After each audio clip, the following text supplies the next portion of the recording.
आज से कुछ साल पहले की ही बात है। मुल्क से बाहर जाने वाले लोगों की तादाद बहुत ज़्यादा कम थी। लेकिन आजकल तो ये चीज़ इतनी आम हो चुकी है कि आप जिस घर में भी देखो कोई ना कोई बीवी अपने शोहर के बगैर रह ही रही है। कहने में जितना आसान है, सहने में उतना ही मुश्किल है। लेकिन मैं आपको बताऊंगी कि कैसे आप इस दौर को सिर्फ इंतज़ार में गुजारने की बजाय एक ऐसा डीप कनेक्शन बिल्ड कर सकते हो कि जो आप दोनों को एक दूसरे के मज़ीद करीब लेके आएगा। फर्स्ट ऑफ ऑल, एक माइंडसेट क्लियर करें।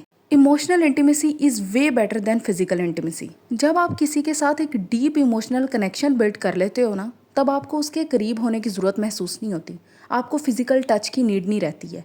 और डीप इमोशनल कनेक्शन बिल्ड होता है एक दूसरे से कम्युनिकेट करने से। सुपरफिशियल कम्युनिकेशन नहीं, बल्कि डीप कम्युनिकेशन, जिसमें आप सिर्फ ऊपर से नहीं पूछते कि आपका दिन कैसा रहा या फिर आप आज कैसा फील कर रहे हैं, बल्कि हर चीज़ की डेप्थ तक जाने तक, ताकि दूसरे को इस चीज़ का आइडिया हो कि आप वाकई उसकी लाइफ में इन्वॉल्व हो। आपको वाकई फ़र्क पड़ता है उसकी छोटी छोटी खुशियों से, उसके छोटे छोटे प्रॉब्लम से। स्पेशली जब एक आदमी घर से दूर होता है, दूसरे मुल्क में होता है जहाँ पे उसका कोई अपना नहीं है, तो उस वक्त उसे सबसे ज़्यादा एक सच्चे साथी की ज़रूरत होती है, जहाँ पे आप उसका सहारा बन सकती हैं। Next point is become emotionally intelligent. जब तक आपका खावत आपके करीब होता है, आप इमोशनली केयर फ्री होते हो। लेकिन जब एक दफ़ा वो आपसे दूर चला जाता है, तो आपने इन चीज़ों को फिगर आउट खुद करना है, जिसमें सबसे पहले सेल्फ अवेयरनेस आती है। आपको पता होना चाहिए कि आपकी स्ट्रेंथ्स क्या हैं, आपकी वीकनेसेस क्या हैं, कौन सी चीज़ें आपको ट्रिगर करती हैं। नेक्स्ट स्टेप पे आती है सेल्फ मैनेजमेंट। आपको पता होना चाहिए कि आपने किस चीज़ को किस तरह का रिएक्शन देना है। आपने इम्पल्सिव बिहेवियर नहीं शो करना। आपने इस बदलते हुए हालात में कैसे अडेप्ट करना है। अंडर स्ट्रेस खुद को कैसे कंपोज्ड रखना है। आपने देखना सब कुछ है, लेकिन रिएक्शन नहीं देना अनलेस इट इज़ नेसेसरी। और फाइनली, आपने हर चीज़ में अपनी एनर्जी को पॉजिटिवली चैनलाइज करना है। Next point is communication. Communication is the key. जब आप एक दूसरे से दूर हो, तो सबसे इंपॉर्टेंट चीज़ है एक दूसरे के साथ कनेक्टेड कैसे रहना है। आपने वीडियो कॉलिंग बिल्कुल मिस नहीं करनी। चाहे जूम यूज़ करें, स्काइप यूज़ करें, व्हाट्सएप यूज़ करें, हर चीज़ आपके पास अवेलेबल है। लेकिन आपने एक दूसरे से कनेक्टेड लाजमी रहना है। इसमें आपने एक चीज़ लाजमी करनी है, आपने एक स्केड्यूल सेट करना है हस्बैंड के साथ बात करके और कुछ अपना टाइम देख के। लेकिन कोशिश करनी है कि डेली उसी टाइम पे आप बात करो। और उसके अलावा तो आप कर ही सकते हो, लेकिन उस टाइम को आपने मिस नहीं करना। इससे ये होता है कि अगर दोनों इंडिविजुअल्स में से कोई एक भी फाउल प्ले कर रहा है, तो वो जब उस टाइम पे मिसिंग होगा, या फिर उसको उस चीज़ का ख्याल नहीं रहेगा, या फिर रूटीन एक डिस्टर्ब हो जाएगी, तो दूसरे बंदे को फ़ौरन से आइडिया हो जाएगा कि देयर इज समथिंग मिसिंग, कुछ तो गड़बड़ है। तो इस तरह के स्केड्यूल सेट करने से बहुत सारी चीज़ों का ना आपको वक्त से पहले पता चल जाता है।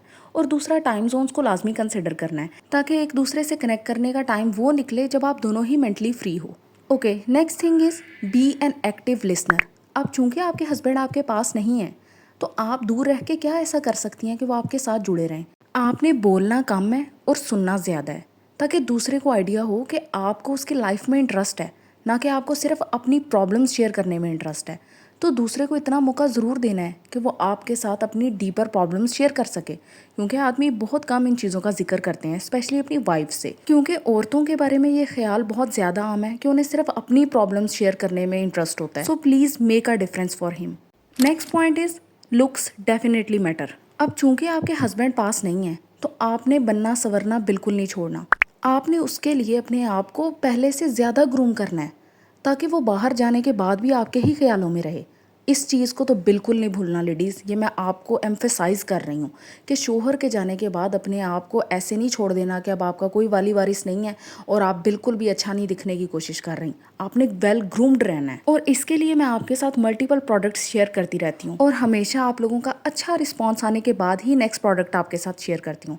पिछली जितनी भी प्रोडक्ट्स मैंने आपके साथ शेयर की थी, आपका बहुत अच्छा रिस्पॉन्स आया। Private parts whitening cream, vaginal tightening powder, hand and feet whitening cream, urgent facial, हर चीज़ का टॉप नॉच रिस्पांस था। अब ये है आपके लिए केराटिन मास्क। चूँकि वीडियो कॉलिंग पे आपके बाल तो अच्छे दिखे ना, आपने बालों को बहुत अच्छी स्टाइलिंग करनी है। इसको यूज़ करना भी बहुत ईजी है।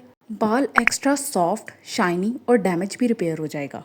आपने सिर्फ शैम्पू करने के बाद डैम्प बालों पे इसको अप्लाई कर लेना है फ्रॉम रूट्स टू एंड्स, और 10 से 15 मिनट के बाद वॉश कर लेना है, and you will get this amazing results. और प्रोडक्ट को यूज़ करने के बाद कमेंट्स पे लाजमी रिव्यू दिया करें, ताकि और लोगों का भी भला हो जाए। बाकी लिंक मैं डिस्क्रिप्शन बॉक्स में डाल दूंगी, आप इजीली परचेज कर सकती हैं। 10% डिस्काउंट के लिए कोड है home mistake 10। Next thing is young fair glowing skin. इसको कैसे अचीव किया जाए? इस चीज़ के लिए सबसे इम्पॉर्टेंट है सनस्क्रीन। जो लोग सनस्क्रीन नहीं यूज़ करते उन्हें इस चीज़ का आइडिया भी नहीं है कि उनकी स्किन बाकी लोगों की निस्बत जो लोग यूज़ करते हैं बहुत जल्दी एजिड हो जाती है। चाहे आपका सन एक्सपोजर 0 है, फिर भी आपके घर की खिड़कियों से भी सन की हार्मफुल रेज आप तक पहुंचती हैं, इसलिए इसे डेली अप्लाई किया करें। इस सनस्क्रीन के रिजल्ट्स बहुत अमेजिंग है। कोई वाइट कास्ट नहीं है, ना ही कोई ग्रीजी फीलिंग है, इसका कोई रेजिडुअल इफेक्ट नहीं है, बहुत ही अच्छे से ब्लेंड होती है। आपको पता ही नहीं चलेगा कि आपने फेस पे सनस्क्रीन लगाई हुई है।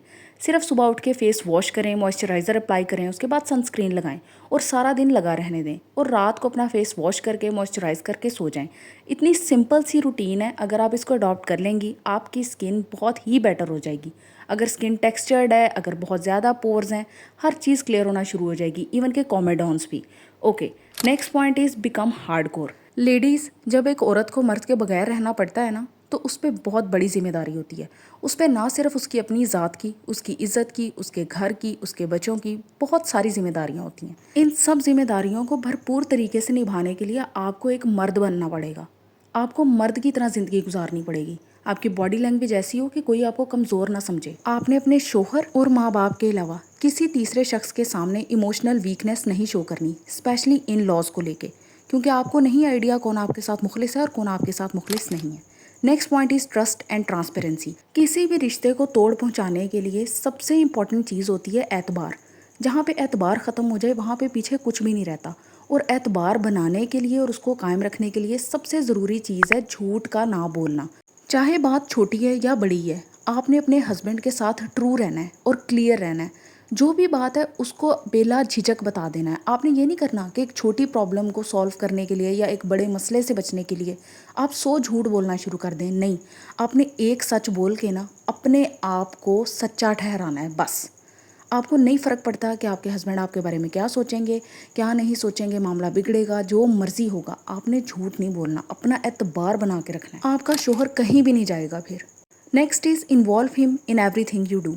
आप सारे दिन में कुछ भी करती हैं ना, चाहे कोई आम ही काम है, आपने सफाई की है, आपने कुकिंग की है, या फिर आपने बच्चों के साथ टाइम स्पेंड किया है, या फिर बच्चों की कोई एक्टिविटी है, आपने कोई किसी से मिली है, किसी से बात की है, घर पे कोई आया है, कोई भी चीज़ है ना, आपने अपने हस्बैंड को A to Z बता देनी है। लेकिन पहले उसके दिन की रुदात लाजमी सुननी है। ऐसे नहीं कि आप सिर्फ अपनी सुनाती जाएं और उसकी ना सुने। उसकी सुनने के बाद आपने उसे अपने दिन की हर एक्टिविटी के बारे में बताना है, ताकि उसे ऐसे ही महसूस हो जैसे वो आपकी ज़िंदगी में मुकम्मल तौर पर शामिल है। Next is set clear boundaries. आपने अपनी मेंटल हेल्थ को लाजमी प्रायोरिटाइज़ करना है। आपने लोगों की बातों को, इन लॉज को, इन सब चीज़ों को डील करना है, लेकिन अपनी इमोशनल वेलबींग के ऊपर लेके नहीं। अकेली औरत को तंग करना तो लोगों का सबसे पसंदीदा मशगला है। आपने इस चीज़ से बचना है। आपने लोगों को बिला वजह अपनी ज़िंदगी में इन्वॉल्व नहीं होने देना। सिर्फ उस हद तक रखें जहाँ तक ज़रूरी है, या फिर जहाँ तक आपसे डिमांडेड है। उससे आगे किसी को भी ना आने दें। और बातों को तो आपने एक कान से सुन के दूसरे से निकाल देना है, लेकिन आपने बिल्कुल भी डगमगाना नहीं है, परेशान नहीं होना। आपने एक स्ट्रॉन्ग मजबूत वॉल क्रिएट करनी है अपने इर्द गिर्द, जिसके अंदर कोई आम बंदा एंटर ना हो सके। तो अगर आपको वीडियो पसंद आए, आपको हेल्पफुल लगे, आप अपने इर्द गिर्द लोगों से शेयर करें जिसको इसकी ज़रूरत है। Thank you.